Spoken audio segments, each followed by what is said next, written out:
we move to the next session, which will be an open discussion session. So we have three distinguished speakers talking talking about food tradition and innovation.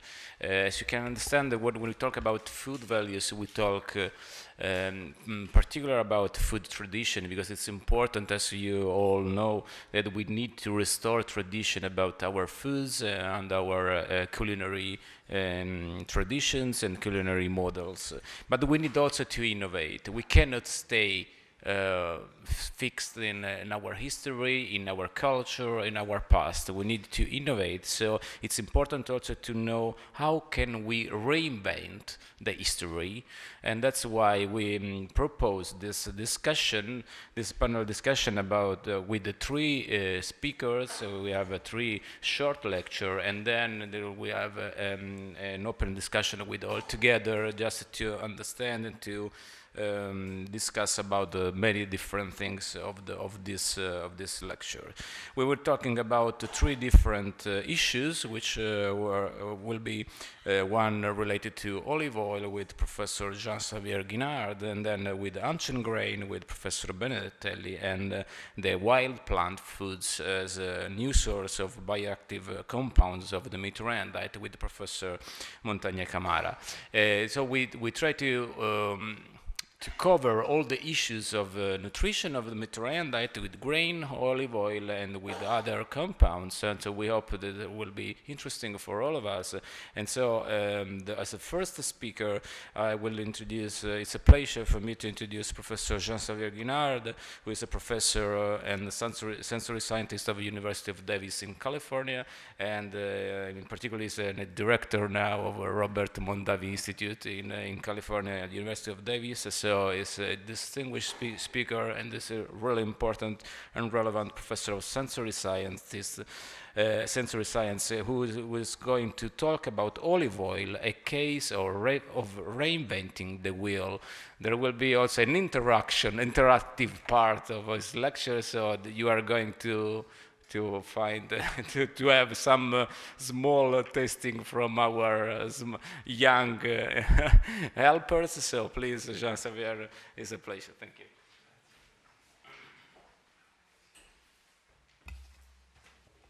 Thank you, Francesco. First, I'd like to thank the organizers of the meeting for inviting me to speak to you today. It's a great honor. Monsignore and Dottore Pasquali, thank you very much. Same to you, Francesco. What I'd like to do is, with the help of beautiful children, is to talk about olive oil. And it's a bit of a risky business, because I realize I'm speaking about olive oil in a room full of olive oil experts, which is, pericoloso.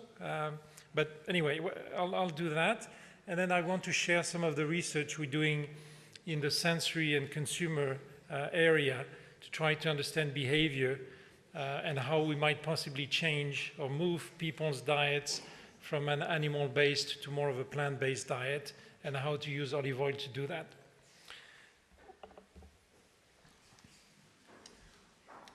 And I'll try to also explain why or how we are fitting quite well in a session on tradition and innovation at the same time.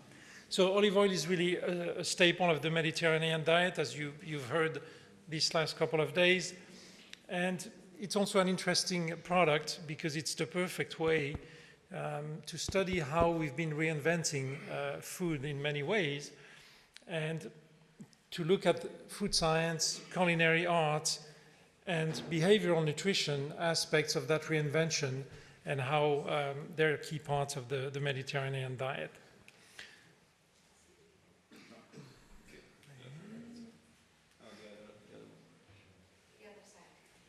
Other door. Yes, not the right one. Yes, this one. If it works. Yes. No. Yes. So how has olive oil been used to promote the Mediterranean diet in a number of ways?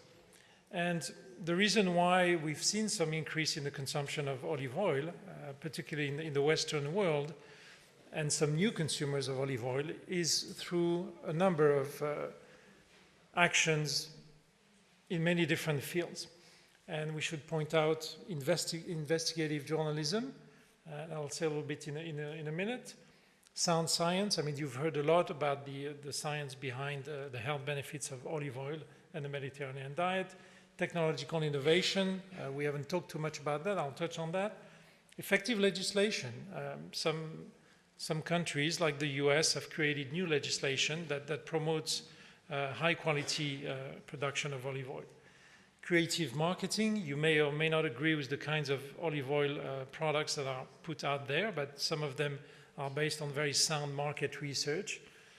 And then I'll tell you a little bit about the part that we're working on, which is nutrition education, culinary education, and sensory education, exposing people to all the potential benefits of olive oil because of their sensory properties and their health properties. So how have we moved forward? There has been a big push to provide accurate information about olive oil, so what I'm calling inconvenient truth. Tom Mueller, whom many of you might be familiar with, initially wrote an article for the New Yorker and then a book called Extra Virginity that uncovered some of the issues about olive oil fraud and the fact that often some of what we see as labeled as extra virgin olive oil on the market may not actually be extra virgin. We've also been hearing about all the scientific evidence that has been gathered to support the claims, the health claims associated with olive oil. Technological advances, things that, for example, planting super high density olive trees, what it means is that you have trees that are much smaller, spaced very close to each other, and that allows you to harvest mechanically and produce quite a bit of olive oil. This is something that we do a lot with Arbequina olives in California and in Australia. And harvesting mechanically instead of by hand. So that's embracing science and technology. Having said that, all of these things are very controversial. So you may find that high density, super high density Arbequina olive oil is not the right thing, is not the right flavor profile. And you might be opposing mechanical harvesting, but I'm just giving you examples of advances, most of them very controversial, that have actually promoted olive oil consumption. Promoting genetic diversity, looking at new varieties or rediscovering old ones. Applying the best market research, understanding consumer preferences, and then giving consumers what they want. And again, I'm giving some examples here on purpose, quite controversial. For example, user customization, understanding that each person is different and individualizing the experience of consuming olive oil. Flavored oils.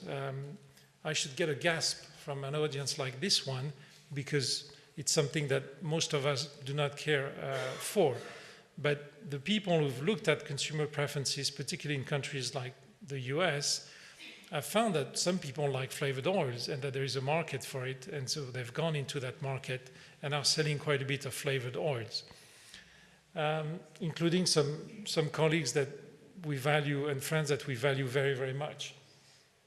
Promotion of value added. I mean, we've been talking about the diet, about actual foods and recipes, and olive oil is going to be a component of it, it's going to be a dressing of it, a flavoring of it, but we always need to talk about how it adds value to that dish or that experience. Developing new legislation. The California standard is an example of that. Again, very controversial, deemed as protectionist in its ways by some, but in the end it's meant to make sure that what is produced or marketed as extra virgin olive oil actually is extra virgin.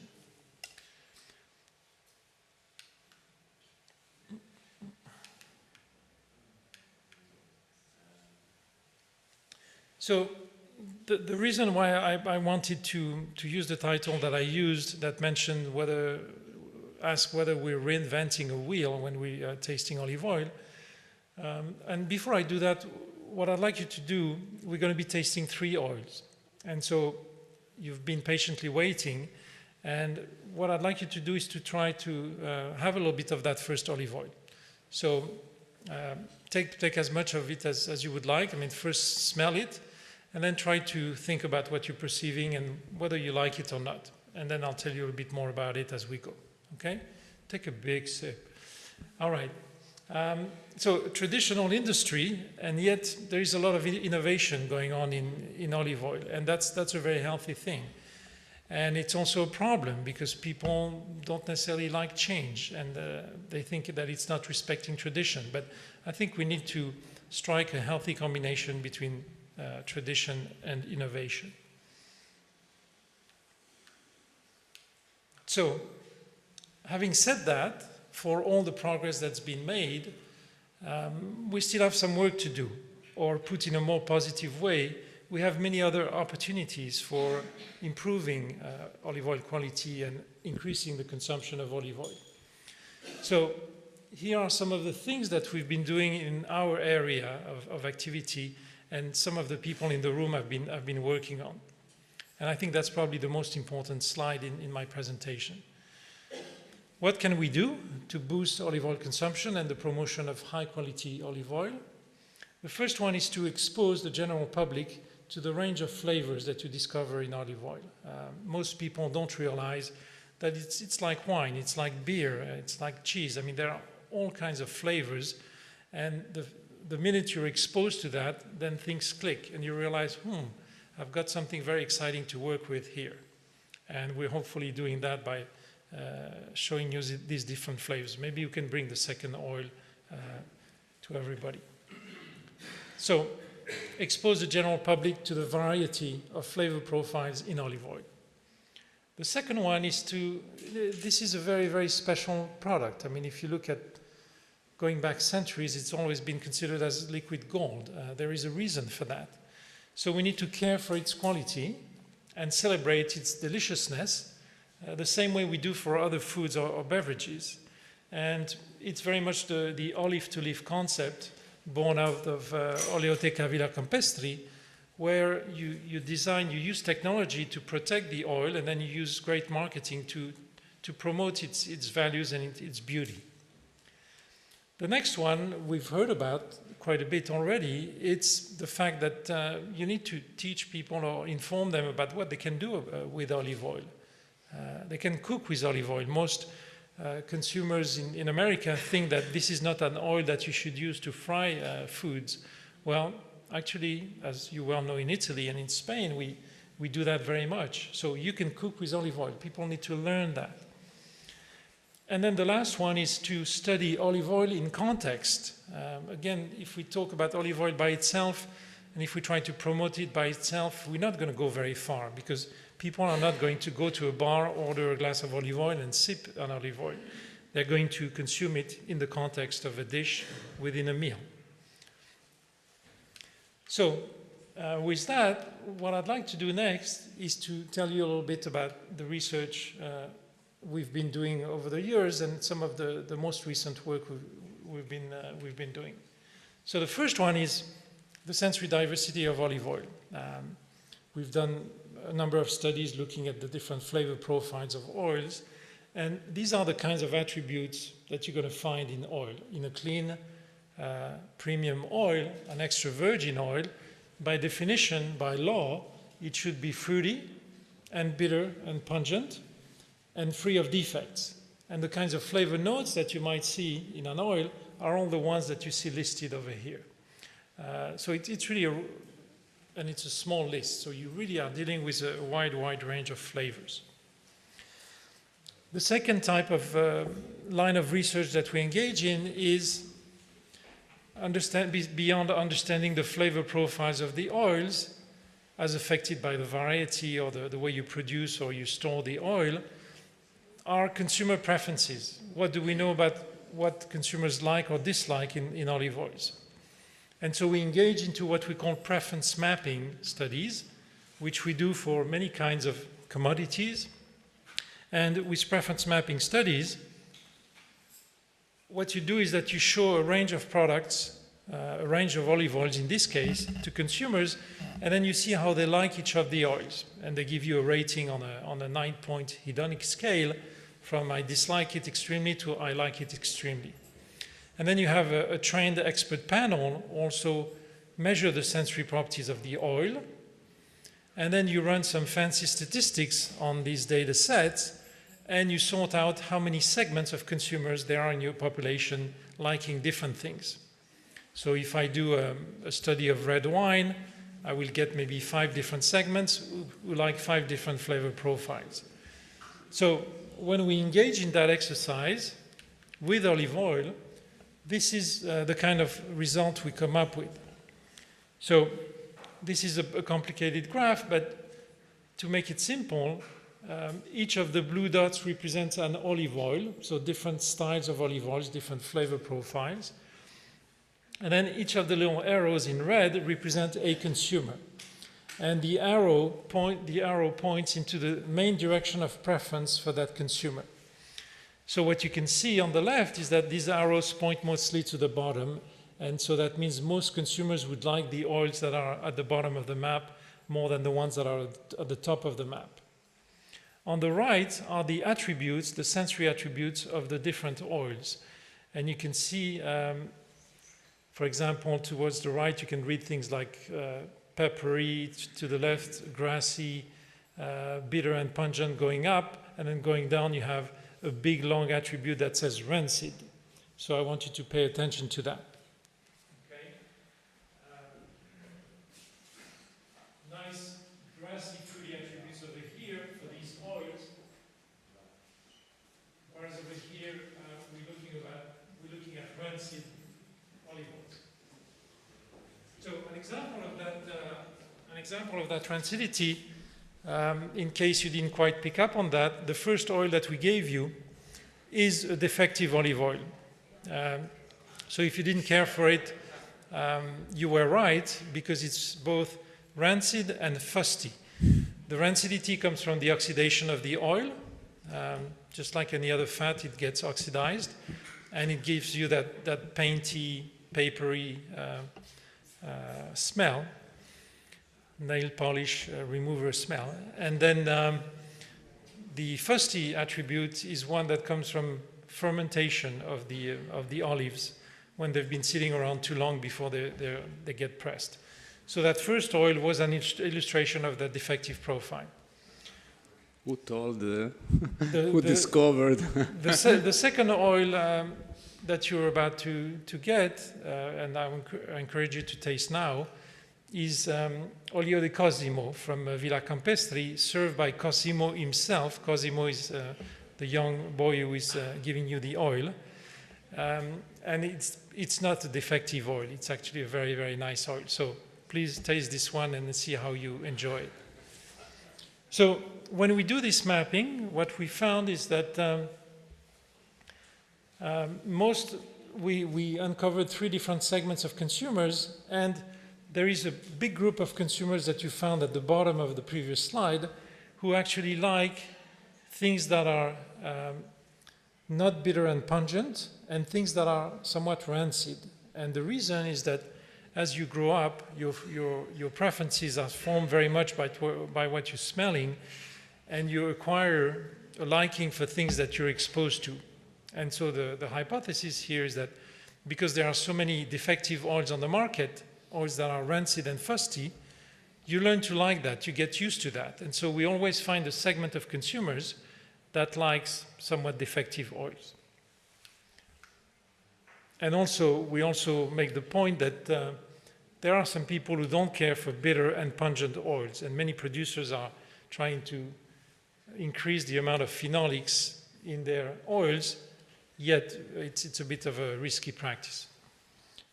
So the next thing I want to tell you about is this study where we are trying to move people from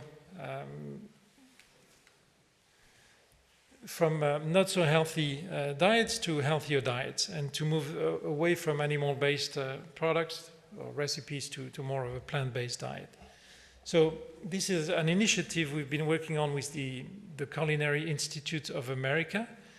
It's called the CIA, it's the other CIA. And we've been working with them and with UC Davis Dining Services on replacing beef with mushrooms, for example, and then now on replacing butter with extra virgin olive oil. So in this study, we've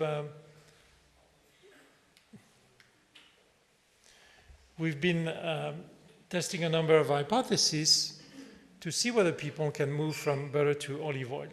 And one of the things we did was consumer tests in 3 different countries. We tested 120 consumers in Northern California, another group of consumers right here in Prato last April, and then another group of consumers in Madrid. And we had 4 different recipes, 4 different dishes: fish, branzino, spaghetti, green beans, and cake. And in each of these, we had either 2 kinds of butters, a strong butter and a milder butter, and then 4 oils, which were meant to represent what we would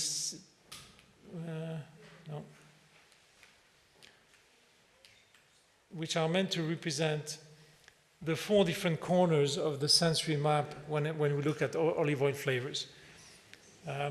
Either a defective, rancid, and fusty oil, which is the one that you just tested.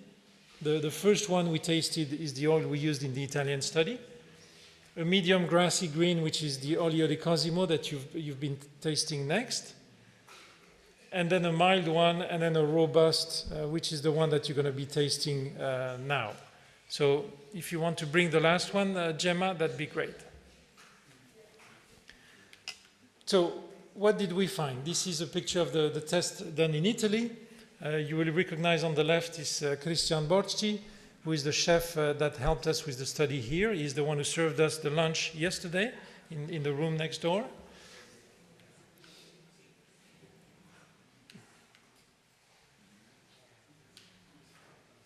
This is a picture of the test done in Spain with the chef on the right, and then an expensive employee doing the dishes up there.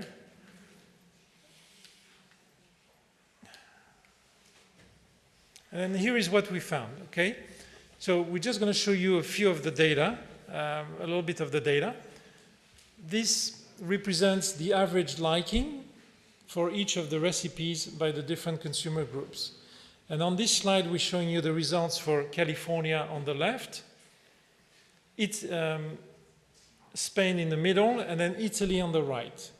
So let's start with the Italian consumers. On average, what we see is that they like the olive oils more than they do the butters.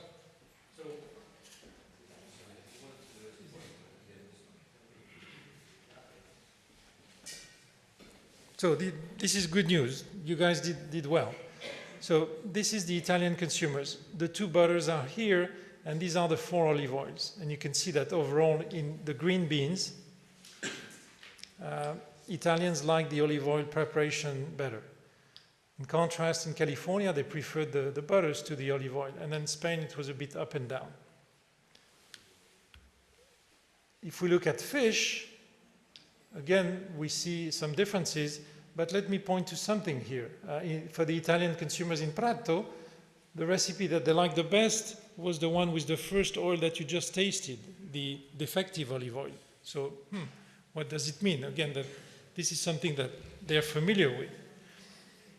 If we take a look at the next, this is pasta. And pasta, is the traditional, typical Italian dish. And look at this. I mean, we found in all 3 populations, this is really tragic news. We found that people prefer the butter, even in Italy, to the 4 different olive oil recipes. Okay? So butter is tough to beat. And it makes the point that depending on the recipe, one source of fat may be more suited than the other. So the other thing that we do is we look at segmentation, and then in each of these recipes and each of these populations, we typically found 2, 3, or 4 segments with different preferences. So again, this is something we find for every food product out there. So this is showing you we're going to look at the pasta more carefully. And what we see is that for the Spanish consumers, we had 1, 2, 3, 4 different preference clusters. You can see that these 3 clusters are very much centered around the butters. There is one over here that's centered around the defective olive oil. Again, because that's what they're familiar with, they recognize it. I'll show you a couple more slides. If I can get it. This is the Italian segmentation. We found 4 different segments, 1, 2, 3, 4. There is one segment here which went above 8 on the 9-point hedonic scale. We never see this. So these people really, really like their pasta. So that's good news. The bad news is that it's only a handful of consumers. And then you have some others who again like the defective oil, and then some others. This is the group, the educated, highly educated Italian consumers, and the one they like best is the second one that you tasted, the olio di cosimo. That's this one right here. So this group here, about 25 people, gets the El Premio. They're the best. Okay, so these are more of the same slides, but this is showing the segmentation for fish, and this time we find that the olive oils for the Italian consumers were preferred to the butters. So the overall message here is one of good news, but also some not so good news. The good news is that there is segmentation. The other good news is that there are some consumers that will like olive oil-based recipes. So if we want to move them from butter to olive oil, we can do that. But then there is also a large segment of the population that still prefers butter in terms of the flavor that it brings to 4 different dishes, not just 1 or 2, but 4 different kinds of recipes. And so we need to work with that. So this information enables and empowers the people who develop food products, the food service operators. The work we did on mushrooms led to the development of something called the blend, which is a blend of mushrooms and beef, which is given to children in schools in the US. You can also, if you go to Pizza Hut, they have a product that uses that blend. So we're moving people in the right direction.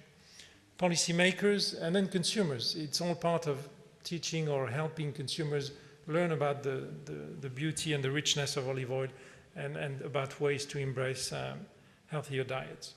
And with that, I'll thank you for your attention.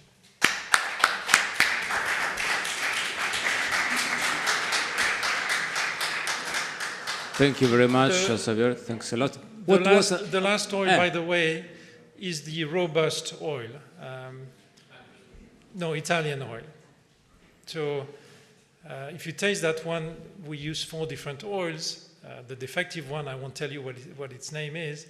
The olio di cosimo was the medium one, and then the last one is the robust one. So it should be stronger, it should be more pungent and bitter. Can I make an easy poll, very quick? Who understood that the first one was a defective oil? Don't worry about that. Okay, don't be so self-confident saying, okay, I understood everything, okay. No bouquet. Thank you very much, okay.